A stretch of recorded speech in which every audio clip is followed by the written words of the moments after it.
para vencer, né? Teve 2 oportunidades reais de gol, a bola na trave e o chute do... Esqueço o nome do cara lá toda vez, cara. Que se ele tivesse um pouquinho mais de paciência, um pouquinho mais de frieza, né? A gente não tá ali na hora, mas se ele tivesse um tiquinho mais de frieza, tivesse rolado a bola ali no canto, o Vasco poderia ter saído com uma vitória diante do poderoso Flamengo, né? Em um jogo de campeonato brasileiro, um time que é favorito ao título. O Vasco fez um jogo digno, né, contra o Flamengo hoje. É esperado uma melhora, mas tem aquela ilusão sempre do clássico, né? Em clássico, os times às vezes jogam muito e nos outros jogos acabam caindo. Não sei se vai acontecer com o Vasco e não sei também por que esse tipo de situação acaba acontecendo. Se quiser falar, a gente vai ter tempo aqui para falar. Sim. Não é bom ainda, William? Muito bem. Daqui a pouco, aliás, a gente já está vendo, daqui a pouco a gente seleciona só as defesas do Léo Jardim. Tem uma na cabeçada do Pedro no segundo tempo, que é no nível de dificuldade absurda, porque ele está vindo no contrapé, ele volta, baita defesa, e a gente vai mostrar, a gente vai falar também desse personagem. Verrete aí com a mão. Ô, Verrete, hoje em dia tem um monte de câmera, viu, Verrete? Pelo amor de Deus, já foi os tempos do Maradona. Ô, meu querido Eugênio Leal, tudo bem com você? Me diz uma coisa. Aqui o Pedro falou sobre um Flamengo que não jogou melhor, e um Flamengo que tinha enfrentado o Grêmio, ido muito bem, tinha goleado o Juventude, mas um Flamengo que não foi tão bem hoje. Mais mérito do Vasco, tem mérito do Vasco nisso, ou mais demérito do Flamengo? Tudo bem? Tudo bem, William? Boa noite para você, para os companheiros, para o fã de esportes. Minha avó dizia, dia de muito, véspera de pouco. No futebol tem um outro ditado que é o gastou tudo, né? Gastou tudo contra o Juventude e não guardou nada. Tem isso. Claro que isso aí é tudo lenda popular, mas o que acontece é que hoje o Flamengo encontrou um adversário que tinha uma postura diferente do Juventude. Eu acho que o mérito do Vasco hoje, e acho que ele existiu, porque indiscutivelmente o time do Vasco é bem inferior ao time do Flamengo, independente do trabalho do técnico, mas foi ser hoje um time mais compacto defensivamente, algo que ele não conseguiu fazer, por exemplo, no jogo com o Ceará, em que deu muito espaço ao Ceará. O Ceará teve liberdade para trabalhar na intermediária do Vasco o tempo inteiro. Hoje, eu acho que ele entendeu que era um jogo com um grau de dificuldade maior, então foi um time mais compacto, linha mais baixa e que tentou ao máximo tirar a velocidade do jogo. E o Flamengo gosta da velocidade do jogo, ele gera superioridade também em velocidade.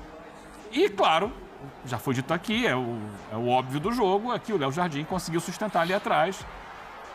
Mas para que o goleiro consiga sustentar e fazer as defesas, algumas difíceis que ele fez, conta também que a defesa dificulte um pouco a ação do ataque. Sim. Então, finalizou dentro da área muitas vezes, teve sim volume, e era esperado que tivesse volume, mas teve um time que conseguiu ser mais sólido defensivamente do que vinha sendo em outras partidas. Imagino eu que pela compreensão da dificuldade do jogo. Até por isso, atacou muito pouco. No primeiro tempo, conseguiu chegar ali 2, 3 vezes com perigo, teve bola na trave, teve uma boa defesa ali do Rossi, que a gente viu agora há pouco. Mas no segundo tempo, o Vasco não passou do meio campo. No segundo tempo, não deu um chute a gol. Sim. Teve 32% de posse de bola, ficou só resistindo e resistiu. Se era o objetivo, me parece que era o objetivo, não perder. Até para o treinador ter um fôlego, um oxigênio. Agora, se isso é muito, se isso é pouco para o Vasco, se não é o suficiente, se pode jogar melhor, eu acho que pode jogar melhor, mas dificilmente, para quem vem acompanhando os jogos do Vasco, se pode imaginar que hoje, contra o Flamengo, jogaria uma partidaça. O que era possível era tentar não perder. E não perdeu. Eu acho que aí, seguir. Tem uma pontuação acima do esperado para mim, no campeonato, já tem 7 pontos a essa altura.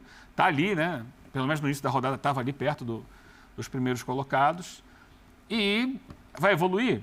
Não sei, mas podia estar bem pior do que já... Estou olhando o copo meio cheio, então. Porque a realidade, assim, há uma expectativa, muitas vezes se cria uma expectativa em torno do Vasco, que é, por exemplo, como disse o presidente lá, o Pedrinho, que tem um dos 8 melhores elencos. Não tem. Não mesmo. Absolutamente não tem. A realidade do Vasco é meio de tabela para baixo. E se conseguir ficar longe do para baixo, é algo que é mais perto da realidade e de uma boa temporada para o que é possível. Já o Flamengo não. O Flamengo precisava de mais. O Flamengo precisava encontrar mais soluções no jogo de hoje. Dominou, teve situações, mas não conseguiu tirar o Vasco lá de trás, por exemplo. Acho que em jogos como esse, você tem um adversário que está com a linha muito baixa, muito compacto. O ideal é você tentar fazer com que esse time saia um pouco mais em bloco para tentar trabalhar, nem que seja 2, 3 vezes no jogo, atacando o espaço. O Flamengo vai muito bem atacando o espaço e deu uma prova disso contra o Juventude. Sim. Mas também pode eventualmente perder a liderança do campeonato, mas tem muita coisa pela frente ainda. E tem o foco no jogo agora do meio de semana pela Libertadores. Dois jogam terça-feira. O Flamengo vem de derrota em casa e precisa voltar a buscar pontos no jogo, para mim, mais difícil do grupo dele na Libertadores, no jogo fora de casa com a LDU. Aliás, terça-feira, rodada dupla. Você vai ver o Vasco pela Sul-Americana e o Flamengo pela Libertadores aqui na ESPN e também no Disney+. De qualquer forma, claro que a gente vai analisar o que vem aí pela frente para o Vasco, né, professor? É claro, o Vasco deveria encarar todo o jogo como se fosse o Flamengo, né? Porque com certeza ele venceria outras partidas que às vezes ele deixa pontos pelo caminho. Se ele encarasse o Ceará como ele encarou o Flamengo, talvez não tivesse perdido o jogo para o Ceará. O duro é ter um Flamengo todo dia. Mas acho que hoje, para o contexto, né? Jogo contra o Flamengo, expectativa de um jogo duríssimo. Muita gente falando, Flamengo, esse clássico aí vai ser goleado. Porque teve um 6-1 ano passado, né? Vai ter goleada, cuidado e tal. Time do Vasco, frágil. E um técnico ali perigando, cair, dependendo um pouco desse resultado. No frigir dos ovos ali, você olha o 0-0 e fala, tá bom, segue o barco. É pouco ou tá bom, professor? Tudo bem? Exatamente isso, William. Boa noite a você, aos companheiros, todos e todas que nos assistem. Olha que coincidência, sobre o Flamengo, eu ia começar minha fala exatamente com o ditado da minha avó. Opa, mais uma avó aí brilhando. Nós não somos primos e não somos irmãos. Mas todas as avós falavam. Só que minha avó era mais... Não é a mesma avó, né? É bom dizer isso. Não, a minha era a dona Irma, que era ainda mais fatalista. Ela dizia, dia de pouco, véspera de nada.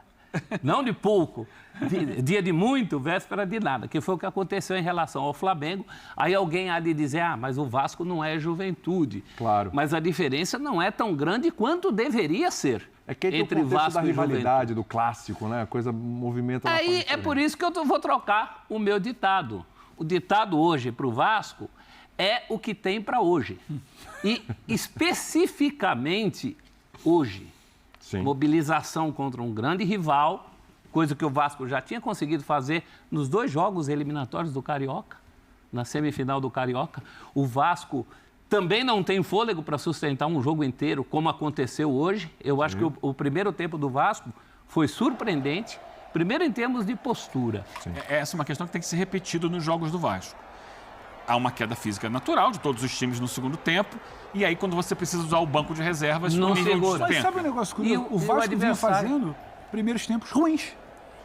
E hoje faz um primeiro tempo acima da média recente. Tempos piores. Surpreendentemente bom. Mas a chave da questão é que o Vasco não tem as opções que tem o Flamengo. Quando tem que trocar até o fim dessa partida, estava entrando o Pedro, jogador de qualidade, que inclusive só não fez o gol. Porque o Léo Jardim, na minha opinião, ele ganha o prêmio de melhor em campo de virada em cima do Gerson. O meu melhor em campo era o Gerson. Até a saída do Gerson é muito mais por causa do jogo da terça-feira. Sim. Sim, até porque não haverá De La Cruz, o De La Cruz nem viajará. Tem toda uma questão ali de poupar. Ele tem uma questão até de saúde, que ele não pode ir para altitude e tal. Mas eu vi um Vasco surpreendente, mas a gente sabia que não ia segurar o repuxo. Por tudo isso que a gente sabe sobre os dois times. Eu mesmo brinquei não, eu errei. No bolão da família, coloquei vitória do Flamengo por goleada. Quanto? 4-1. Eu achava que fosse 4-1, como muito vascaíno achava que era 4-1. Não é que é rubro-negro falando que é 4-1. Os vascaínos achavam. Por isso que a gente está comentando aqui. Quem viu os jogos do Vasco, sabe? A defesa do Vasco, por exemplo. Eu não gosto de falar defesa, mas o setor defensivo, né? A mobilização na hora de defender, que envolve todo o time. O Vasco foi outro time hoje. Não só em função do goleiro, mas quem viu as últimas partidas do Vasco, a moleza que o Vasco deu para o Ceará, a moleza que o Vasco deu ainda com a defesa reserva, mas que alguns estão atuando agora como titulares, contra o Corinthians. Isso não aconteceu. Mas é uma mobilização muito pontual, já que o Pedro trouxe essa questão do que é ir, foi muito mais por uma mobilização pontual e específica de hoje. É muito difícil crer que o Vasco sustente essa consistência. É muito difícil crer que o Vasco sustente essa consistência defensiva e também essa consistência defensiva não vai ser perdoada contra outros adversários desse campeonato. Foi perdoada contra o mais forte dos times do campeonato, na minha opinião, o maior rival. A torcida não vai entender isso em jogos em São Januário contra times inferiores ao Vasco ou que o Vasco tem que ganhar para galgar as posições que quer nesse campeonato, né? Então foi uma coisa muito pontual. É por isso que eu troquei o meu ditado para é o que tem para hoje. Agora, Elton, o que o Flamengo tinha para hoje era muito mais, não? Tudo bem? Tudo bem, William. Boa noite para você, companheiros, fãs de esportes. O Flamengo jogou na quarta-feira, né? Sim. Contra o Juventude e no sábado já contra o Vasco. 2 dias aí de diferença entre um jogo e outro, apesar de não ter tido viagem. Sim. Eu acho que isso impacta muito também. É claro que tem a postura do Vasco, e aí lógico, a gente trazendo o que o Fábio Carille é como treinador, né? É um técnico que, por exemplo, na temporada passada com o Santos, venceu São Paulo, Corinthians e Palmeiras. Todos os 3 jogos por 1-0. É um time que buscava mais se defender, tanto que no Santos, só em 2 oportunidades o Santos levou 3 gols no mesmo jogo, né?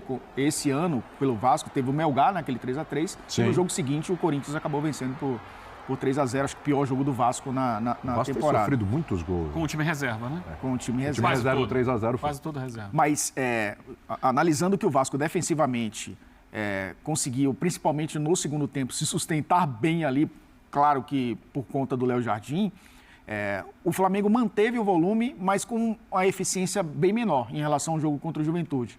Porque conseguiu... O primeiro gol, ele sempre condiciona o jogo, né? O Flamengo não conseguiu fazer o primeiro gol, e aí, obviamente, que contra o Juventude isso aconteceu, jogos, exatamente. Isso condiciona o jogo, o adversário, os espaços começam a aparecer. O Vasco sustentou o primeiro tempo, eu acho que esse era o objetivo, ir para o vestiário sem levar gol.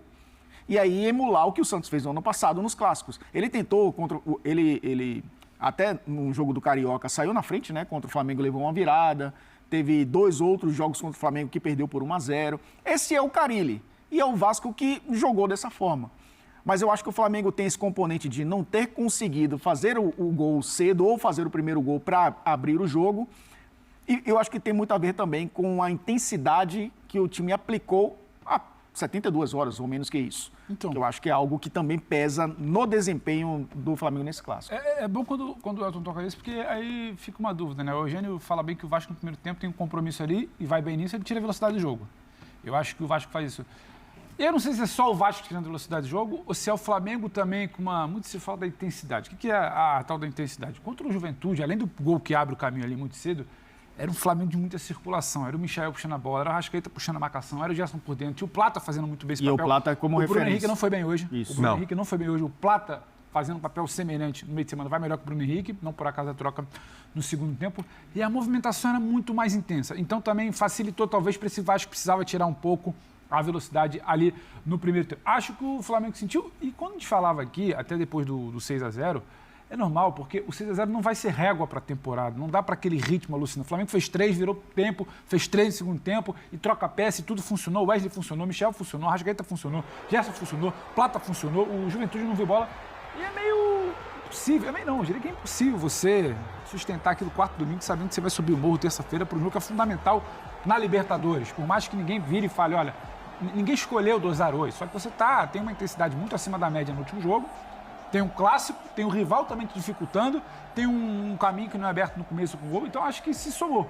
O Flamengo, para mim, não tem uma atuação ruim, acho que ele poderia ter uma situação bem acima, mas é um Flamengo que cria, poderia criar mais. E como cria no segundo tempo, não é exatamente como criou no primeiro contra o Juventude. Tem muito de um abafo e do Vasco fragilizado, porque quando troca as peças, o Vasco não sabe para onde vai, o Vasco protege muito mal a sua frente de área, a sua beirada de campo, o Flamengo levanta com muita facilidade, mas eu acho que sim, acho que a questão da intensidade aplicada no jogo contra o Juventude, veja bem, não é um problema, mas não dá para achar que vai ser régua para todos os jogos, e quando você vira para o Vasco, ele não conseguiu contra o Vasco, não é simples, não é assim, talvez não vá conseguir contra ele, deu lá em cima, a proposta seja outra, talvez vá tentar replicar no Campeonato Brasileiro na semana que vem. O jogo lá é importante, hein, Pedrão? A gente demore para ver aquele jogo do Juventude, foi quase que a perfeição do que o Felipe quer, mas ainda assim, quando eu paro para ver o Flamengo do primeiro tempo e da metade final ali do segundo tempo, por mais que algumas coisas não funcionem, a movimentação do Bruno não era a mesma do Plata, você sabe que o Flamengo sabe por onde...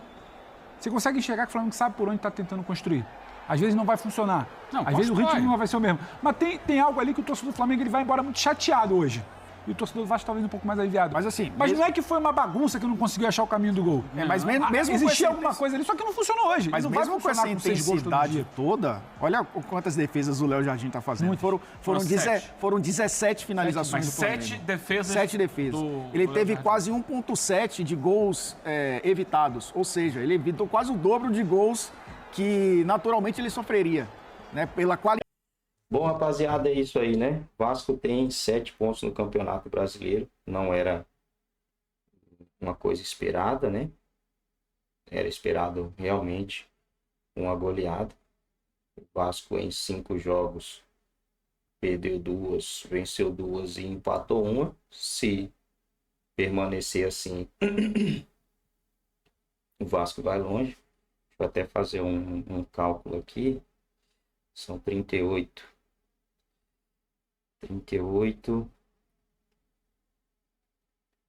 dividido, será que é por 3? Vezes 3, 38 pontos. 38 mais 12, 50 pontos. 50 pontos é Sul-Americana, né? Nessa pegada aí, o Vasco faz entre 50 e 50 e poucos pontos no Campeonato Brasileiro. Já é um campeonato legal, né? Pelo time, pelo investimento e pelo investimento dos outros times que estão na Série A.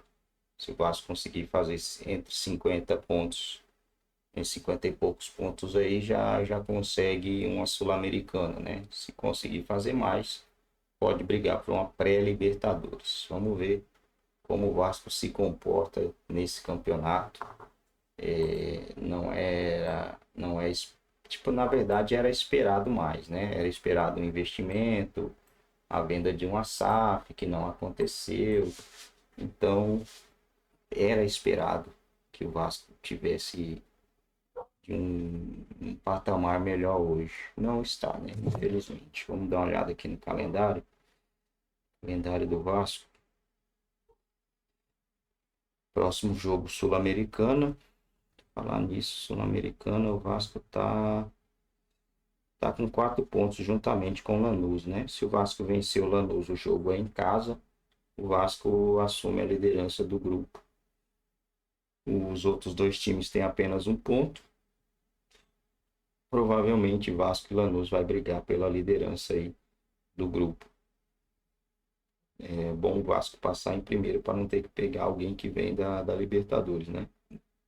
Próximo jogo no Brasileirão é o último jogo do mês também, né? Dia 27, Vasco e Cruzeiro. Tem mais 2 jogos esse mês. Lembrando que hoje é dia 20, né, mano? Tá doido. Tem mais 2 jogos só esse mês. Cruzeiro no dia 27 e dia 22 o Lanús. Caramba, de terça-feira, né? Terça-feira já, Vasco enfrenta o Lanús.